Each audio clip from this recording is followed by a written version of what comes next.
I'm in a train again and I'm reading a book by Dali. No, Goethe. And this feast, I didn't know that it starts with a kind of prologue before the actual happenings, with a fool included. Yeah.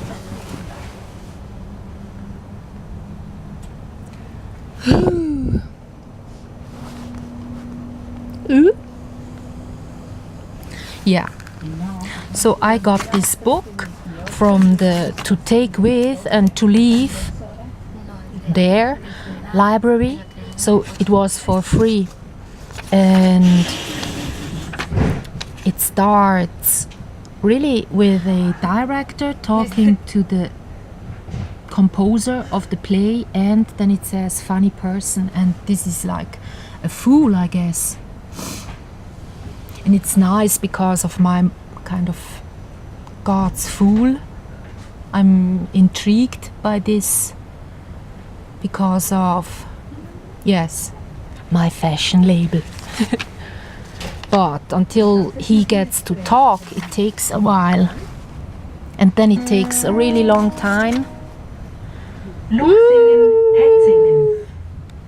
So if you get to Luchsingen, you get to do this.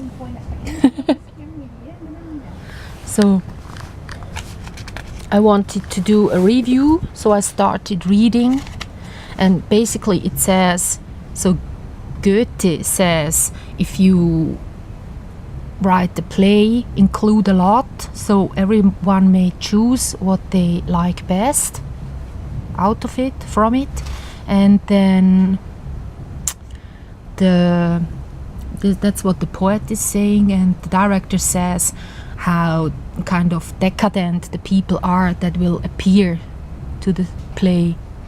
And the funny person, I didn't really, I don't recall.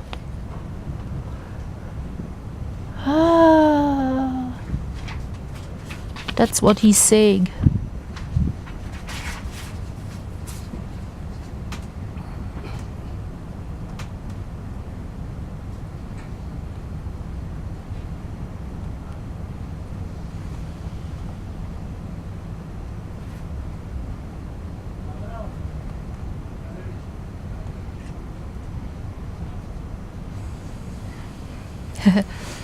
Yeah.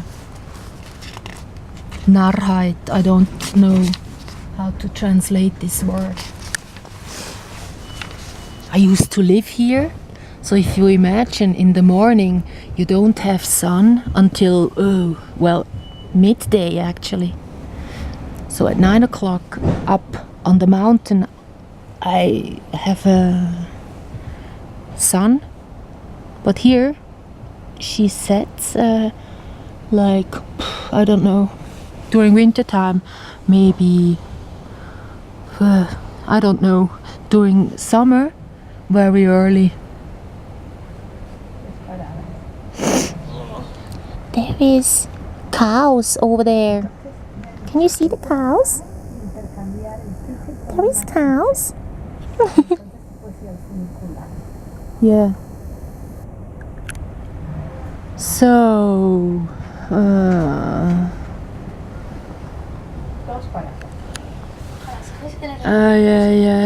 where's the funny roof? There is the funny roof.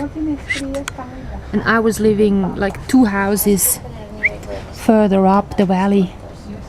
So when you see the sun rises here and she sets over there. So in the valley, of course, you don't really have too much sun. Yes. So let's listen. Oh, again. It's 2 villages combined, the train station. Oh. Nice.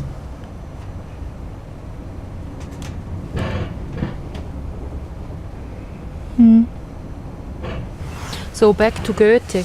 So the the ingredients for misleading the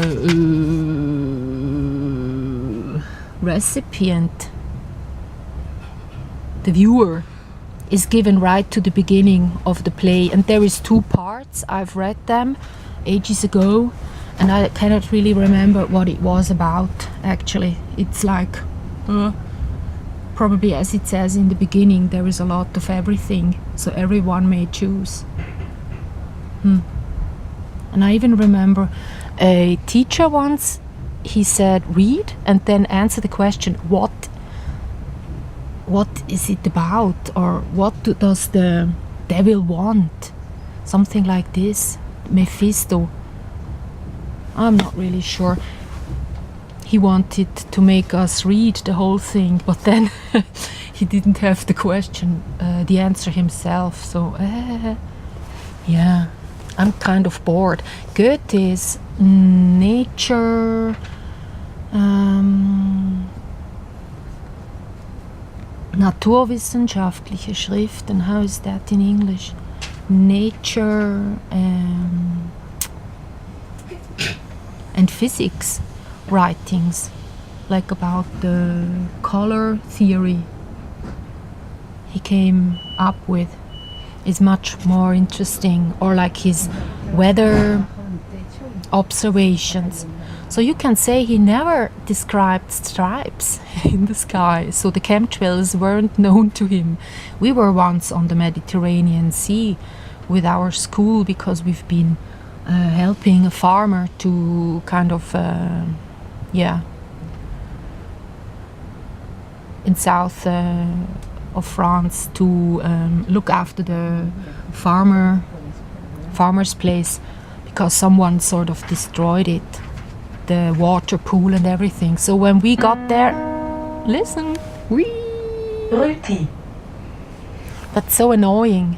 I know, I mean, I can read up there and then they tell you where you are, and so we went onto the Mediterranean Sea, and because it was so hot, the only thing we had to do was look and describe the weather, just like Goethe did. That's why I know. So the teacher gave us these things to read by Goethe. So he had a journal where he was just describing the weather day by day. So he was a nerd as well. So I got these 2 books where I will kind of do some reading from time to time out loud, so that I don't start lisping again. Thank you, Mr. Goethe. And then this one I have heard about in a literature discussion thing on the television, so that's why I took that one with me. And it starts kind of interesting how he's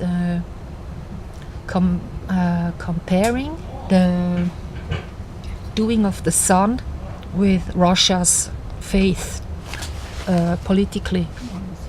So he's not saying Russia is kind of going down. He says the sun is going down, so he has no my English, I'm sort of übernächtigt.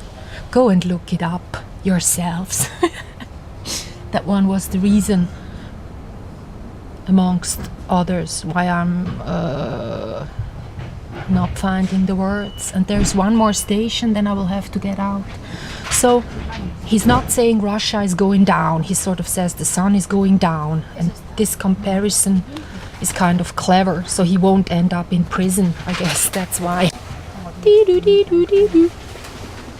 Yeah, so these are my socks.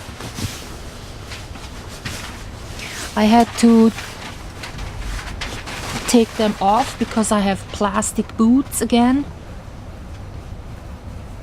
So as they are shielding me from the wet snow and all, they are also making me sweat. Lintal Braunwaldbahn. Ooh, sweat that much that I get wet inside. So that's about it. I had a real nice trip on this train. I was annoying some Spanish people, probably. I don't really know. So there's the paragliding people landing. I see them sometimes looking like into my window. I go like, ooh, what's? Oh, now he has keys. That one. Very funny. Bye bye.